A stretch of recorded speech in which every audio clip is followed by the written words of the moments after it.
나를 부르시니가 하나님, 나를 보내시니도 하나님,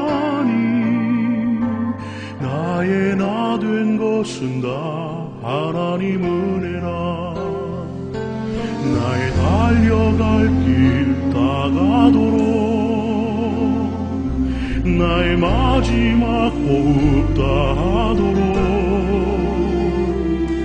나로 그 십자가 함께 하시니 나의 나 된 것은 다 하나님 은혜라.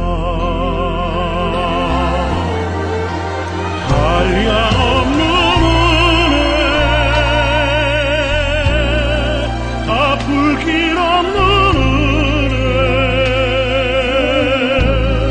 내 삶을 애워싸는 하나님의 은혜.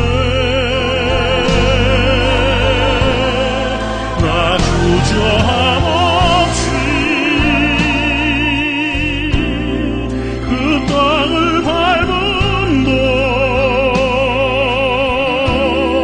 나를 붙드시는 하나님의 은혜.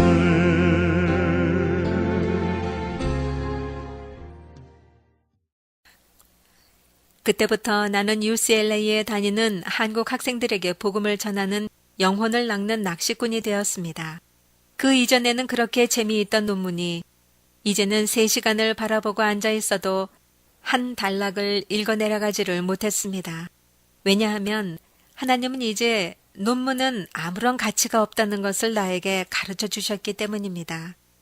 이전에는 책상 위에 논문 100개 정도씩을 쌓아놓고 읽었는데, 즉 3분에서 5분 만에 한 논문을 훑고 지나가곤 했었는데, 이제는 아무런 가치를 못 느껴서 한 페이지도 하루를 붙잡고 있어도 그냥 멍하니 바라만 보고 있는 내가 되어버렸습니다. 이제는 논문의 재미도 가치도 없어진 것입니다. 하나님은 나의 삶의 목적을 완전히 바꾸어 버리셨습니다. 그리하여 내 삶은 하나님을 위하여 급변하기 시작했습니다. 나 자신을 위해 살던 삶에서 이제는 오로지 하나님을 위한, 남을 위한 삶이 되어버린 것입니다. 나는 날마다 실험하거나 논문 쓰는 일보다는 이제는 UCLA에 있는 한국 학생들을 전도하는 일에 힘을 쓰게 되었습니다. 약 2달 동안 실험에 흥미를 잃고서 실험실에서 멍하니 앉아 있다가 점심때만 되면 나가서 잔디밭에서 점심을 먹고 있는 한국 학생들에게 전도 폭발 내용을 가지고 1시간씩 복음을 전파하고 결신시키는 일을 하기 시작한 것입니다.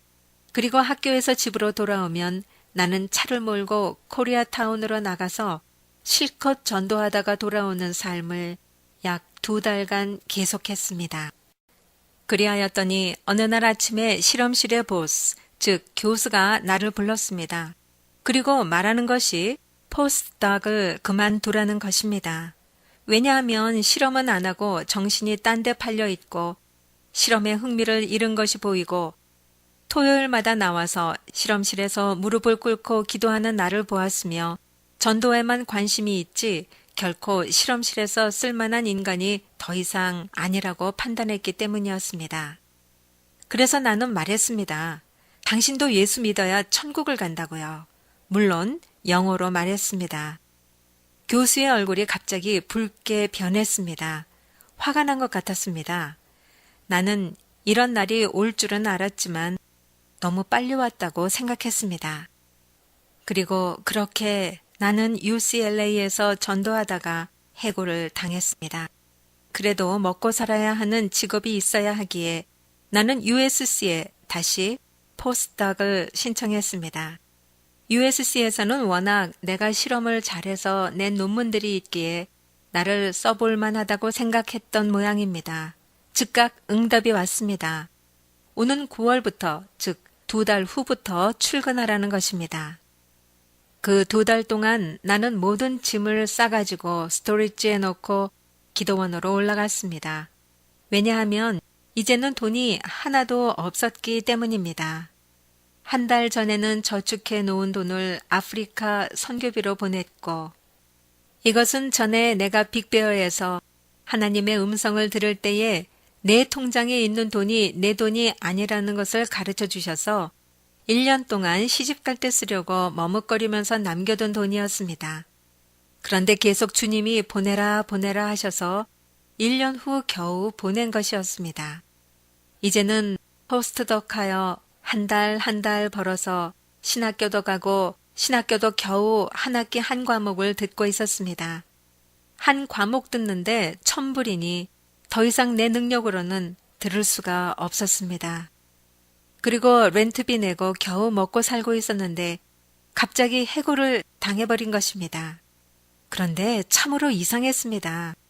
내가 UCLA 보스로부터 해고당하기 이틀 전에 집에서 기도하는데 하나님의 음성이 들리면서 내가 너를 손가락 까딱하는 것까지 다 쓸 것이라 하셨을 때에 나는 주님께 피식 웃으며 반문했습니다.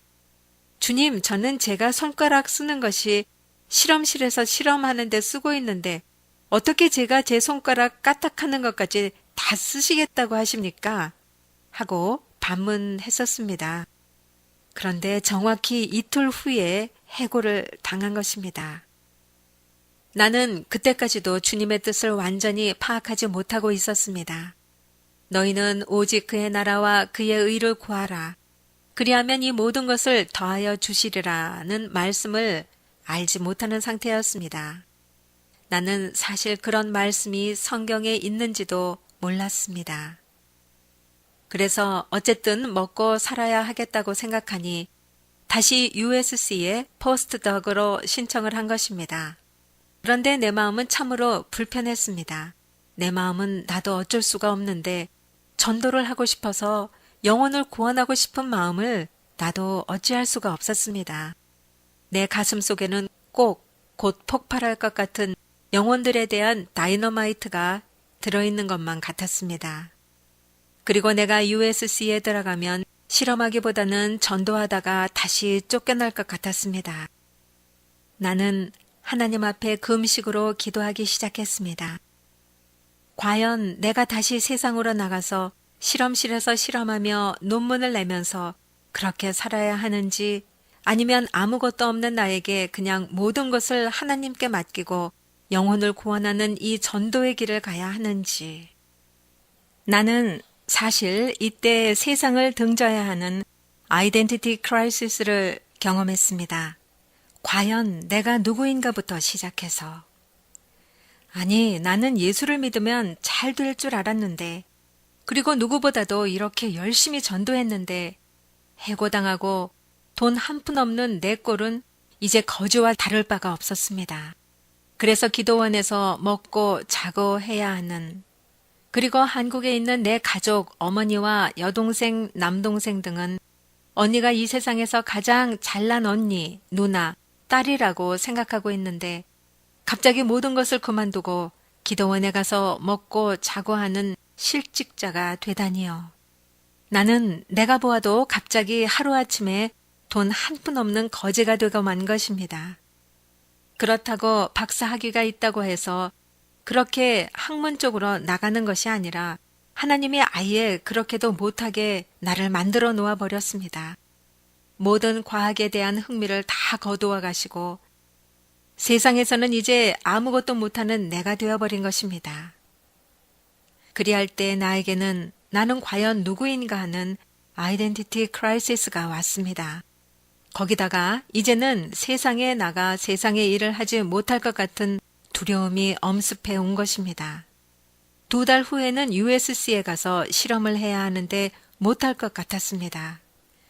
전도하고 싶어서 6개월 이내에 분명히 쫓겨날 것 같았습니다. 그래서 나는 금식하기 시작했습니다. 하나님의 뜻이 어디에 있는지요.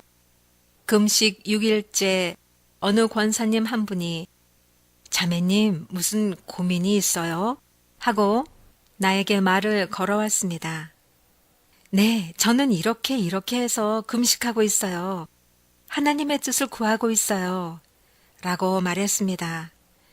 그랬더니 그 권사님은 이렇게 나에게 조언을 하시는 것이었습니다. 그는 나에게 하나님이 보내신 사람이었습니다. 자매님, 두 길 중에 하나님의 길을 택하면 하나님의 자매님의 모든 인생을 책임지십니다. 그것이 내가 기다리던 하나님의 음성이었습니다. 그렇습니다. 이제부터는 세상 일은 그만두고 오직 하나님의 길을 가야 하는구나 하고 나는 금식을 마치고 USC에는 가지 않기로 마음을 먹고 편지를 썼습니다. 나는 더 이상 과학을 하지 않겠노라고, 그리고 나는 진리를 성경과 하나님 안에서 찾겠노라고. 이전에는 내가 하나님을 몰랐을 때에는 과학에서 진리가 있는 줄 알았는데 그것이 아니었다고. 그래서 이제는 과학자의 길을 가지 않겠노라고. 그리고 미안하다고 했습니다. 간다고 그래놓고 못 가서 미안하다고. 그러고서는 나는 완전히 과학에는 손을 떼고 말았습니다. 주님은 내가 UCLA에서 해고당하기 이틀 전에 내가 너를 손가락 까딱하는 것까지 너를 쓸 것이라고 한 말씀이 이루어진 것입니다. 그 후에는 얼마나 마음이 자유한지 너무나 평안했습니다. 세상과 하나님 갈림길에서 하나님을 선택하니 아무것도 내게 없지만 날아갈 것만 같이 가벼워진 것입니다. 나를 보내신 이도 하나님, 나의 나 된 것은 다 하나님